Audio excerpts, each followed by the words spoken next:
मित्रों, आपका बहुत बहुत स्वागत है हमारे चैनल भज राधे पर।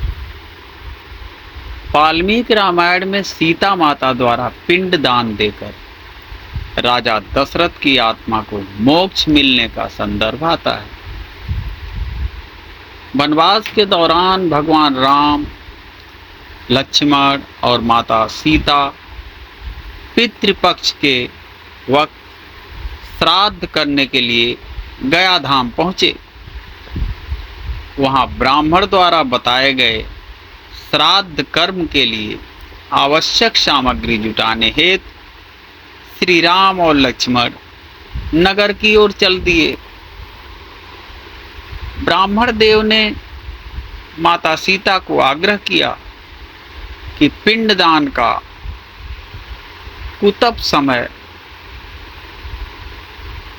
निकलता जा रहा है।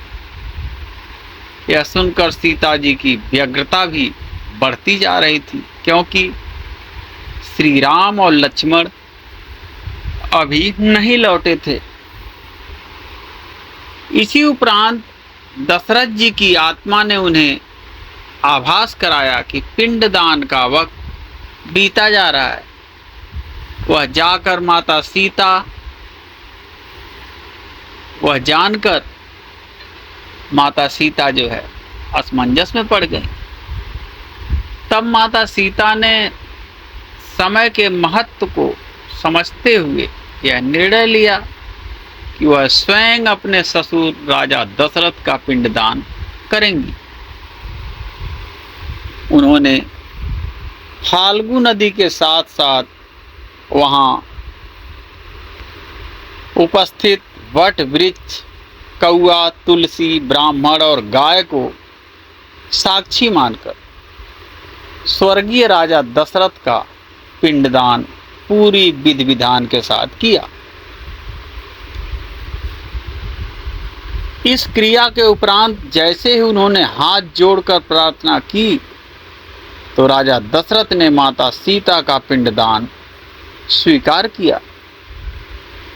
माता सीता को इस बात से प्रफुल्लित हुई कि उनकी पूजा दशरथ जी ने स्वीकार कर ली है, पर वह यह भी जानती थी कि प्रभु राम इस बात को नहीं मानेंगे, क्योंकि पिंडदान पुत्र के बिना नहीं हो सकता। थोड़ी देर बाद भगवान राम और लक्ष्मण सामग्री लेकर आए और पिंडदान के विषय में पूछा। तब माता सीता ने कहा कि समय निकल जाने के कारण मैंने स्वयं पिंडदान कर दिया। प्रभु राम को इस बात का विश्वास नहीं हो रहा था कि बिना पुत्र और बिना सामग्री के पिंडदान कैसे संपन्न और स्वीकार हो सकता है।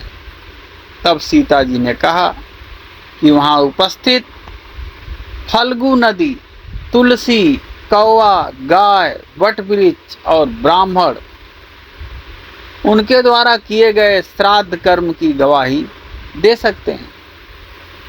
भगवान राम ने जब इन सब से पिंडदान किए जाने की बात सच है या नहीं यह पूछा, तब फल्गु नदी, गाय, कौआ, तुलसी और ब्राह्मण पांचों ने प्रभु राम का क्रोध देखकर झूठ बोल दिया कि माता सीता ने कोई पिंडदान नहीं किया।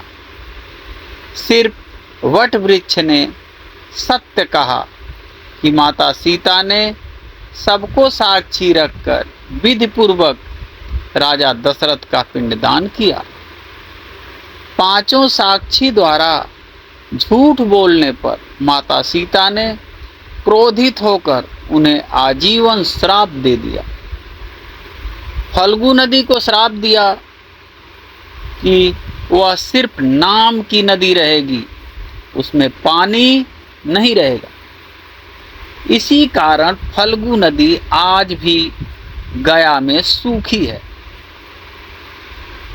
गाय को श्राप दिया कि गाय पूजनीय होकर भी सिर्फ उसके पिछले हिस्से की पूजा की जाएगी और गाय को खाने के लिए दर बदर भटकना पड़ेगा। आज भी हिंदू धर्म में गाय के सिर्फ पिछले हिस्से की पूजा की जाती है। माता सीता ने ब्राह्मण को कभी भी संतुष्ट न होने और कितना भी मिले उसकी दरिद्रता हमेशा बनी रहेगी का श्राप दिया। इसी कारण ब्राह्मण कभी दान दक्षिणा के बाद भी संतुष्ट नहीं होते हैं। सीता जी ने तुलसी को श्राप दिया कि वह कभी भी गया की मिट्टी में नहीं उगेगी। यह आज तक सत्य है कि गया की मिट्टी में तुलसी नहीं फलती।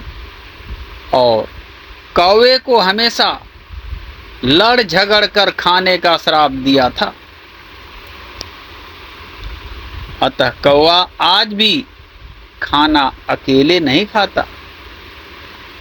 सीता माता द्वारा दिए गए इन श्रापों का प्रभाव आज भी इन पांचों में देखा जा सकता है। जहां इन पांचों को श्राप मिला, वहीं सच बोलने पर माता सीता ने वट वृक्ष को आशीर्वाद दिया कि उसे लंबी आयु प्राप्त होगी और वह दूसरों को छाया प्रदान करेगा तथा पतिव्रता स्त्री उनका स्मरण करके अपने पति की दीर्घायु की कामना करेंगी।